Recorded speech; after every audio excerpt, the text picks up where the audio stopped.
Alright, এখানে দেখুন, আপনি যদি চান যে একটা ইনপুট থেকে শুধু আমি লেটার স্ট্রিংটাই নিব, বাদ বাকি যা থাকবে সেইগুলো নিব না, সেইগুলো দিলে একটা অ্যালার্ট আসবে। যেমন এখানে যদি আমি নিউমেরিক দিই, সেক্ষেত্রে আমি এটা নিব না, তখন একটা alert, please inter only letter. বা এরপরে যদি আমি স্ট্রিং লাগাই, তখন তো সম্পূর্ণটা স্ট্রিং হয়ে গেলো, তাই না? এরপরেও আসবে যে প্লিজ ইন্টার অনলি লেটার।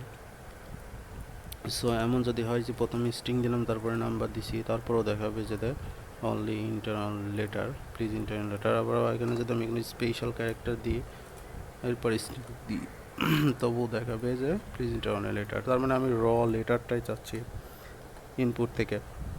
এর বাদ বাকিগুলোর ক্ষেত্রে আমি অ্যালার্ট দিব বা অন্য কিছু করব। সেই ক্ষেত্রে আপনি জাস্ট এইটুকু করবেন, সেটা হচ্ছে এই রেগুলার এক্সপ্রেশনের এই সূত্রটা জাস্ট মনে রাখলেই হবে, এই সূত্রটা।